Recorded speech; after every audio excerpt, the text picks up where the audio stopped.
is up, everybody, and welcome to the first episode of Shakas Swings, a Hawaii golf podcast. Super excited to be with you guys, and thank you so much for tuning in across all of our ESPN Honolulu platforms. I am your host, Hunter Hughes. You might know me from the Hawaii Football Now podcast, as well as some sideline reporting for all of University of Hawaii football games. And hey, we've got our own show now, guys. We're talking a little golf here. We'll talk a little lifestyle, living in Hawaii, and a little bit of culture here, a little bit of playing golf over there. We've got a great show in store for you today. I got the opportunity to play golf with my good friend and pop sensation in Hawaii here, Roman De Peralta, aka Kolohe Kai. Such a fun time playing golf with him. Special thanks to Waikele Country Club for putting us on. And just always showing us a good time over there. If you haven't checked them out just yet, Waikele Country Club is a fantastic course. We play there very frequently. A generally easy course, I would say, for you and your friends if you're just looking for a fun place to get a quick 9 in or even a full round. We rarely will go over 4 hours when we play our rounds over there. It's just, it's very hospitable. The team takes very good care of us. Shout out to the crew running the show over there at Waikele Country Club. And the greens are always in great shape. Sand is in the bunkers. Again, right by the Waikele outlets over just north of Waipahu on Oahu. Highly recommend checking that out, and we'll get to that interview a little bit later. But the teeing off segment, we're kind of just starting the podcast here. We want to touch on the world of golf, fill you guys in on what's kind of going on in the world of golf, and yeah, let's just dive right in. A quick scoreboard of past tournaments. Just this past week, we record this as of July 25th. And just this past week was the Open Championship over at St. Andrews in Scotland. Such an amazing event every time the Open Championship goes down, but specifically this one. This was the 150th running of the Open Championship, and this time the ROTA, that's the rotation of courses, ended up at the home of golf, St. Andrews, the one and only. Such a beautiful venue, as always. It's the first golf course, if you've never heard of that. It was the first golf course ever founded in the history of civilization. Golf was founded at St. Andrews. That's why they call it the home of golf, obviously, and the old course, St. Andrews. But Tiger was in appearance, came off... The last time we saw him was at the PGA Championship a few months back at Southern Hills in Tulsa, Oklahoma.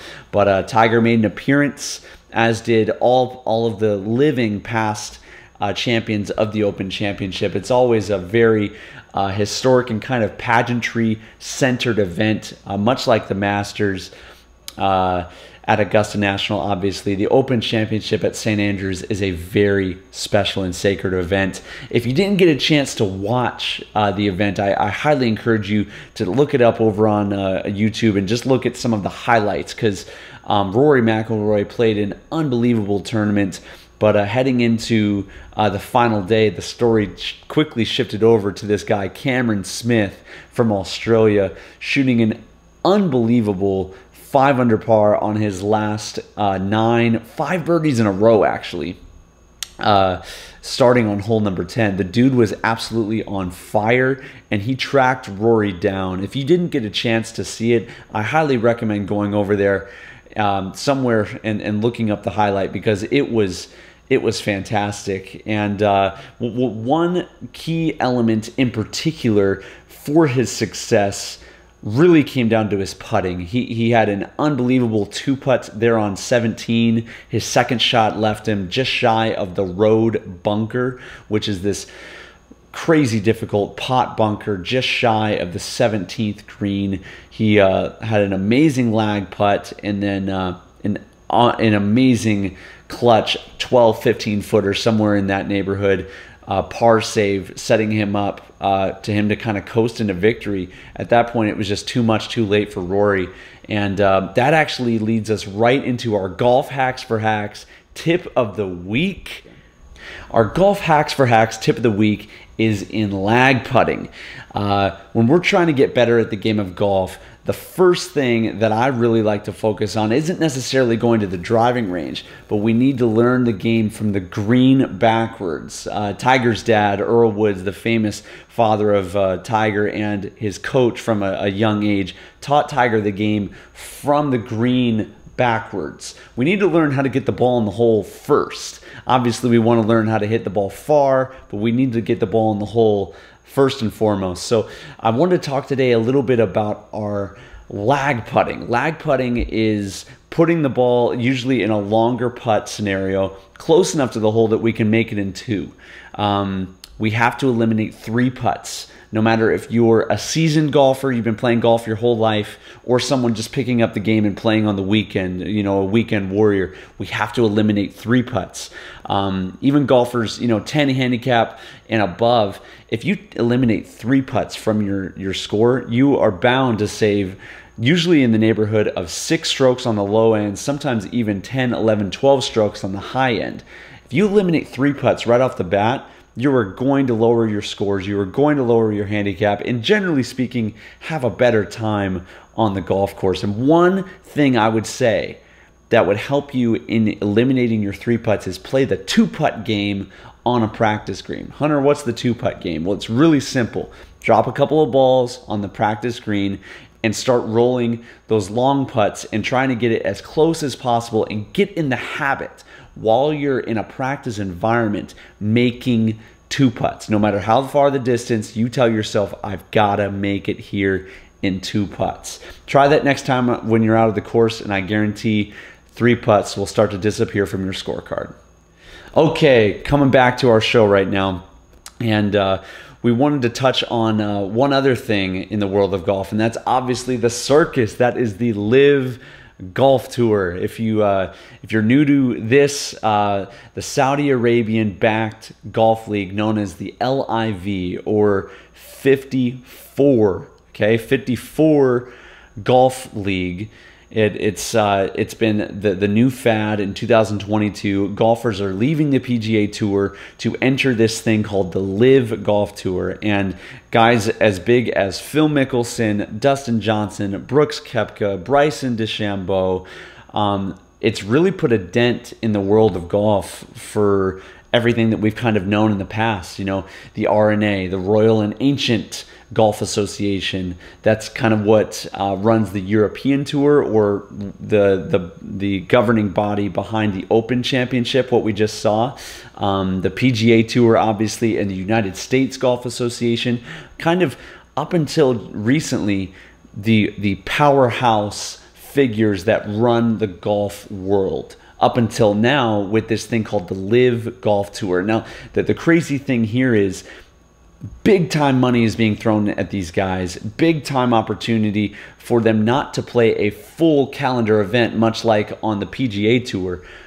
They're able to kind of pick and choose events here, events there. They get to spend more time with their family. And these guys are accepting massive, and I mean massive, signing bonuses. Dustin Johnson, for instance, signed $125 million to leave the PGA and join the LIV Golf Tour. To put that into perspective, the going rate for winning a major championship right now is just shy of $3 million.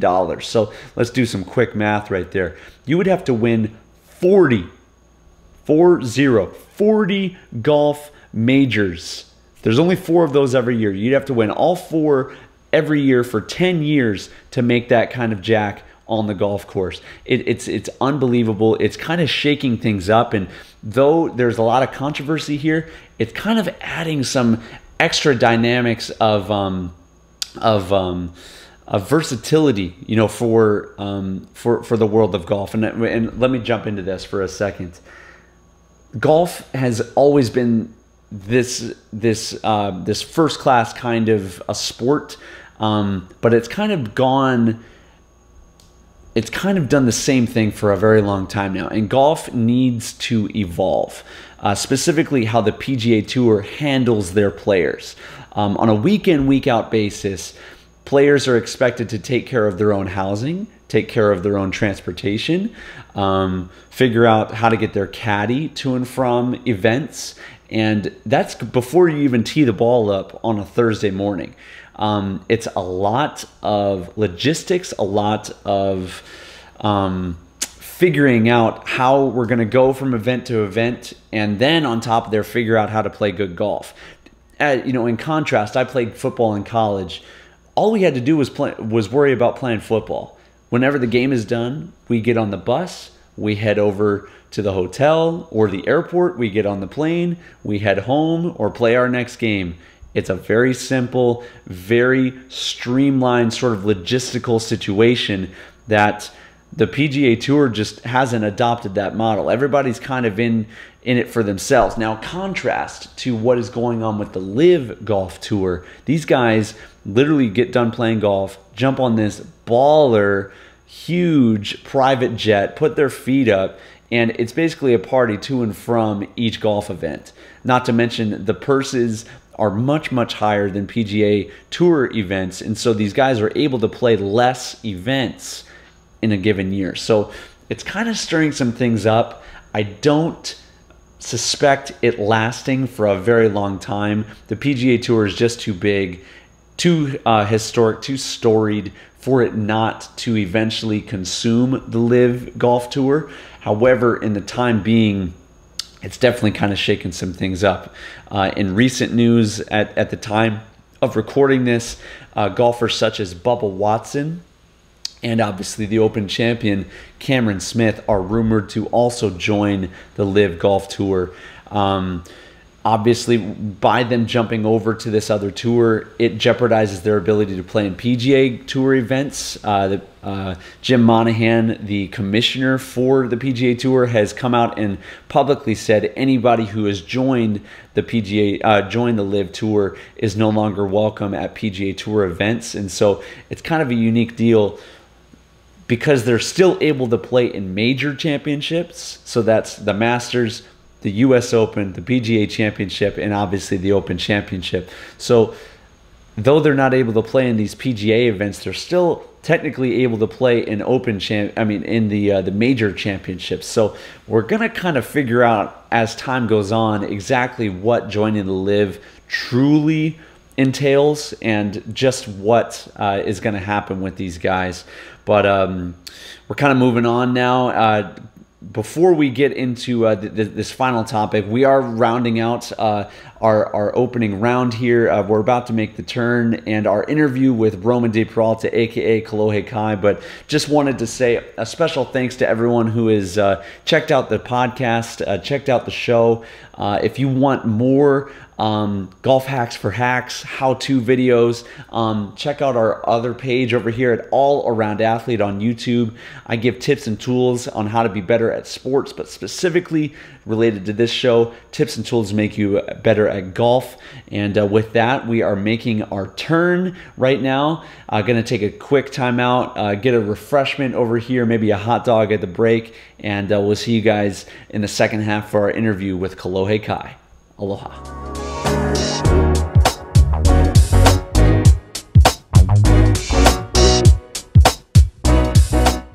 All right, guys, welcome back to Shakas Swings. We're here at Waikele Country Club. Played a little golf today, and my first guest on the podcast is my good friend Roman De Peralta, aka Kolohe Kai, and super stoked to have him. And on this podcast, Roman, we like to dive into lifestyle, but mainly golf and what gets us into the game of golf, why we love it, and how long you've been playing the game. Only about a year and a half. Okay. Yeah, not too long. So but like COVID. Through COVID, we had a lot of free time, so yeah, got to catch up on a new sport, and it's been nothing but fun since my dad retired a year and a half ago too. So we're just been partners up. Is that what kind of got you into the game? Was you and your dad? My dad and friends like you. Oh man, that always inspiring us to do better. Man, I don't know about that, bro, but it's such a great game because we can play it now when we're young, but you know, when we're your dad's age, it's kind of a game, kind of like surfing, where we can enjoy it our whole lives. I mean, what part of it so far in the year and a half that you've been playing do you like the most? I think there's a camaraderie with cheering for each other in a way that's controlled in an environment. In surfing, you don't really get a lot of opportunities to catch waves only with 4 guys. But when you're golfing, it's just 4 of you, and there's not really any variables affecting or distracting or causing you to not catch this wave. You miss this putt, it's all on you. So I feel like there's more credit, and there's just more fun for 4 guys to get together, or how many other people are on your round to have a good time. Do you see any similarities between surfing and golf? I mean, luckily there's no waves moving the ball around or anything like that. I mean, what's it been like for you? I feel like with surfing, I've learned a lot of muscle memory things affect just the way you approach any wave. But I'm so new to golfing that I feel like I'm just standing up on a surfboard. So I feel like a lot of natural things are, you know, muscle memory isn't hitting me yet for golf. Hopefully one day it will. How about for music? Any similarities with crafting songs or being a musician and being an athlete out here playing golf? I feel like the tendency to try too hard in golf is the same tendency it is with trying to write a song. My dad always said a hit song is like a fart. If you got to force it, it's probably crap. So if you're putting and you're trying too hard, you're most of the time going to miss. And I think that's just the way with with writing songs and doing music is it's got like you know, like I heard, you know, earlier today from you and my dad, it's, you know, clear eyes, full heart, no fear, can't lose. Wow. So he remembered it. He literally remembered it. I said that to him earlier today. In kind of the same spirit right there, you know, I do my best to try to help you with golf. I thought it'd be a nice branching off point for you to help me with my singing. Okay? So I'm not a singer, but I'm going to try, and I really want an honest feedback time. Okay. You give me a rating, 1 to 10, how I do, okay? Okay, let's do it. You might have heard this song.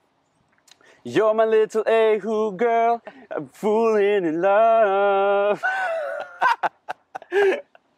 Out of 10. Out of 1 to 10. I think you double bogeyed on that bet. Oh my God. No, I'm just kidding. Man, 2 bogeys right there.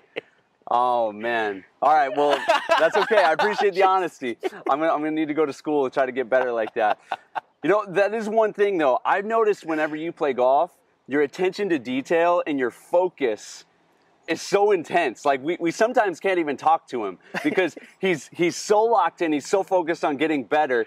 I mean, are you that focused on stage whenever you're singing your songs, or is it more kind of loosey-goosey flow? Well, the way you play golf and how you've been playing for so long, you're so comfortable, the way you're hitting scratch golf all day, every day, and it's not even really hard for you. I think because you're out of your mind, your body knows where to go, that you don't sabotage yourself, you don't psych yourself out. That's kind of similar with how I'm on stage, is just, I feel confident. You've been doing it I've been doing it for a long time, and I feel like there's just such a fun, whenever I try to remember my words, I forget them.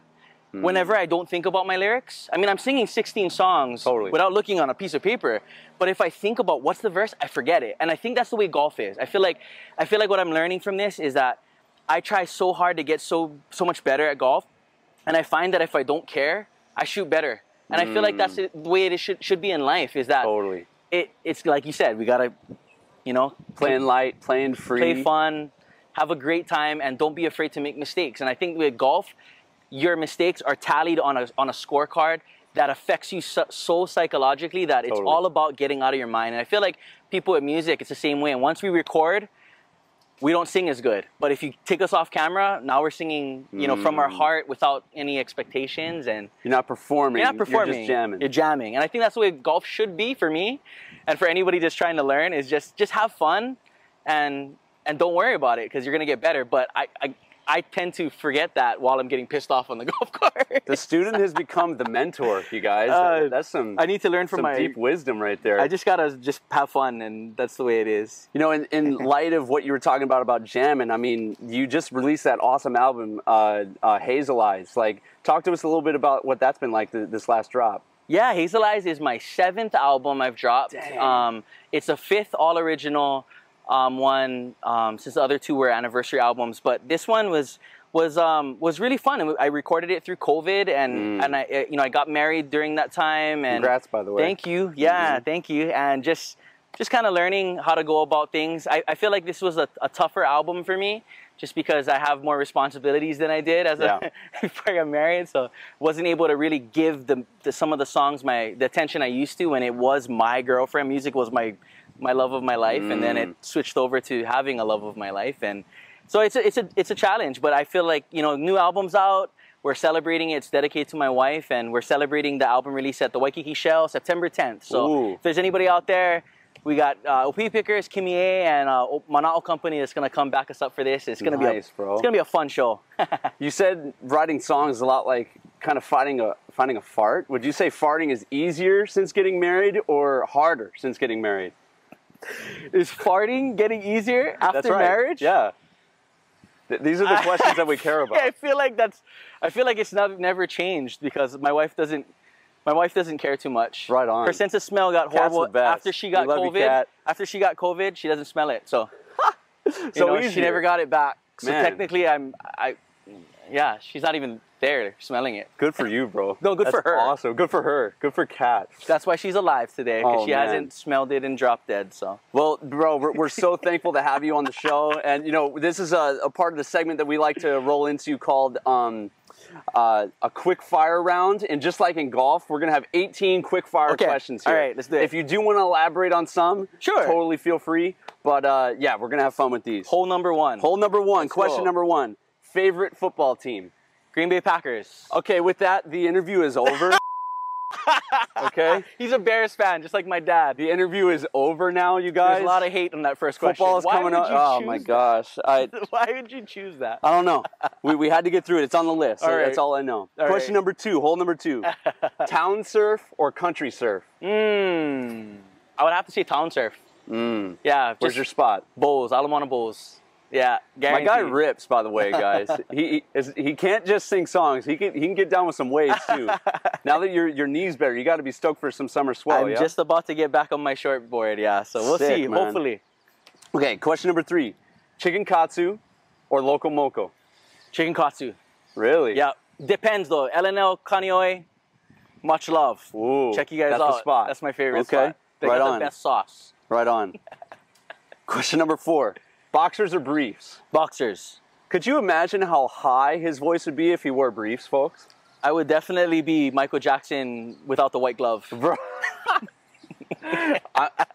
Thankful for your music that it's not the other way around, bro. I don't know where we'd be right now. That's right. All right, question number five. Favorite golf club that you have in the bag right now? The new TaylorMade Spider. That's right. Putter. Kind of a claw-looking putter, right? That thing looks epic. Shout out to Trevor. Trevor and TaylorMade, Mahalos, Roger Dunn, Sim Golf Hoy. That's sick, man. Question number six. Have you ever had to shishi on stage? Yes. While you're performing? Yes. What, you just go and keep I just playing? held it until Because we do that with football, bro. Like, when you gotta go, you gotta go. But the last song on my set is Cool Down. So little do they know, that's on the last note of Cool Down, wouldn't that be it's warm actually down? happening. Wouldn't that be warm down? Yeah. It kind of comes out kind of hot, you know? That's true. I didn't think about it that way. Not necessarily cool down. Sorry, guys. Okay. All right, question number seven. Spam musubi or a pokeball? Pokeball. Pokeball, okay. Guarantee. Where's the spot? I love Foodland's Pokeballs. Okay. Yeah, I would agree there. Question number 8. All-time low round on the golf course. All-time low round, 97. 97? Yeah. Hey, breaking 100, baby. That's awesome. What'd you shoot today? 98. Hey, yeah. You're almost there. I gotta get better, though. That's awesome, dude. All right. Question number 9. Childhood crush. Whew. Childhood crush. At the time, it was Hilary Duff. Ooh. The Disney, what was her name? Lizzie McGuire. Lizzie McGuire. Oh my god. I remember I messaged her on the Disney Channel when I was like 7 or 8 years old going, no way. I have the hugest crush on me. You're probably never going to see this, but I love you. The early 2000s version of sliding in the DMs. You went for it. It was before 2000s. So, yeah. But hey, you went for it, dude. But yeah, nothing happened. You're just going to shoot. But that's okay. Yeah, that's awesome. I found my Hilary Duff, so. All right, we're making the turn. These questions are going to be a little bit more personal. Okay. But still fun nonetheless, okay? Favorite song you've ever written? Favorite song I've ever written, Round and Round. Yeah, gotta be Round and Round, because it's just trying to help encourage people to not give up on their lives. And, Powerful. And find strength and joy in the process of going over obstacles and challenges. That's sick, man. Okay, hole 11. Favorite concert you've ever played? One Love Fest, New Zealand. There's like 30,000 people. We got to close it. What year? 2017. 2017. Yeah, that was probably. But 2019, I crowd surfed. I jumped on a floaty and I went out, and they made the wave happen. So when the wave went out, I went on this thing, caught it, and then when the wave came back in, I fell off. They had to put me back on. So hopefully next time you jump off stage, we don't blow another knee. No tearing ACLs up there. But I did tear my ACL on stage the last time I went on tour. So hopefully it doesn't happen again. That's right. That's right. All right, hole 12. Okay. One person, past or present, that you would like to share the stage with. Bob Marley. Bob Marley. Yeah, guarantee. Really? Yeah, I would just love to have gotten to jam one sick reggae song with him. He had heart, man. And not just like in the music, but like guts. I mean, after he got shot, he went and performed like the next day or something like that. That guy was built different. Yeah, he said, evil never sleeps and evil never takes a day off, so I won't either. And that was from I Am Legend, yeah? Yeah, that's what Will Smith said. That's right. Him, so. Okay. All-time foursome to play golf with. All time? So like a collection of 4 people, yourself included, that you would play golf with. Of all time? It could be present, it could be past, it could be, future. Like myself, I'll just go first. So like, I would definitely have my dad in there. I would definitely probably want Tiger in there. Just to play with Tiger Woods. And then, tough to have the 4th one. I'm not thinking of it right now. The question's for you. Okay, I'm thinking my dad, Tiger Woods, and Dustin Johnson. And DJ. Wow, eventful. That'd be an eventful round right there. It'd probably be a serious round, but That's right. Question 16. Lifelong musical dream. Lifelong musical dream. Or like dream for your career right now. I think it's really hard. Is it success, or is it like a like what are we measuring it by? Like like at this point in your career, you've had a lot of success, established out here in Hawaii. Prayerfully going to continue in the next 15, 20, 30 years. What's your why right now? These as not just as an athlete, but as an artist as well. These are the things that drive us, and the ones the questions that I think are sometimes most important. I think one would be, my dream is that in 15 years from now, I get a call from some 20-year-old Roman coming up in music that one of the songs that came up was something that stopped him from hurting himself or committing suicide. Wow. And he used that strength to become an artist to help other people. Wow. Because if that's what's happened to me. I've been at a low point in my life where I got depressed and I need somebody to help me. I think if I can just save one life, then all the money in the world can't compare to that. Would you say it's almost like playing to yourself at 10, 11, 12, 13 years old? Yeah. I think that's the ultimate goal, is nothing feels better than paying it forward. And I feel like that's the way life is supposed to be, is to leave the world better than you left it. Yeah. Or than you found it. Leave the world better than you found it. So yeah, I think my dream... You're doing a good job already, I think my dream is to have somebody write songs that was inspired by that, and then they're doing the same thing. They're writing their own round and rounds. I think that's the ultimate goal for me. Dude, that's dope, man. Thanks. That's super awesome. Thank you. All right. Question number 16. All right. All-time favorite movie? All-time favorite movie, I would have to say... Or 2 or 3 if you can't pick one. Okay, all-time favorite movie, I'd have to say Avatar. Avatar. I love Avatar. That's sick. Question 17. Last meal on Earth. Okay, it's your last day. Money's no object. Travel's no object. What are you eating and where is it? Last meal of my life. Last meal on Earth. I did get a birdie on this last 17 hole. You did. That's very, right. very random chip hole. So this has to be my guy chipped in on 17 today. That is no joke, no exaggeration. Not to just brag for the here, but this has to be my best answer then. My last meal of my life would have to be king crab with loads of butter. Ooh. That's it. That's all I want is king crab. King crab with and butter. a lot of butter. Where's the place? You got to have like a lobster place. Would have to be Haleiwa Joe's in Kaneohe. Ooh. Looking at that mountain. Sick, bro. Yeah, I think so. All right, I like that. Before my cart just rolls away Okay. and I fall on the ground. Question number 18 is one of my favorite questions to ask. Okay. Hardest time you've ever laughed in your life? Hardest time I've ever laughed. Oh, that is a nuts question. Could you think of like one from like high school or like when you were young with the boys? Oh man. Oh, I think I remember one. Okay, good. All right, there is this guy who was on stage after we played, and this was when I was in high school. Yeah. And he was trying to pump up the crowd after we got off stage, and he was like acting like he was the hottest thing in the world, right? And he was like, yeah, let's go, and totally getting nuts. And he didn't realize that he had literally stepped off the stage. Oh, man. And full on fell sideways. It was cushioned down there. No way. But it was the hardest I'd ever laughed in my life, because I was thinking to myself, Did he fall? why is this guy acting like this? This is just like a simple party. Yeah. And then he just fell off the side, and he didn't get hurt, but it was like one of those things came where sometimes So you just gotta be anticlimactical from sometimes where you it just was at. gotta be humble and just go on stage and do your Oh, show. man. But I did laugh the hardest I did. That is I knew awesome. he didn't get hurt, but it was just don't act big time, Yeah. people. 'Cause Totally. You don't know. Pride comes before a fall. You know, one of the times I laughed the hardest was something similar. In high school, we had a pep rally, and this guy was trying to hype up our whole fan section, and he was carrying a trash can for some reason, and he tripped and fell into the trash can, bro. It was the craziest thing, bro. And when you're young like that, nothing could be better. We were in Nothing high could be school. better. That was the last time I laughed that hard, but Man, it's all good. Good That's stuff. awesome.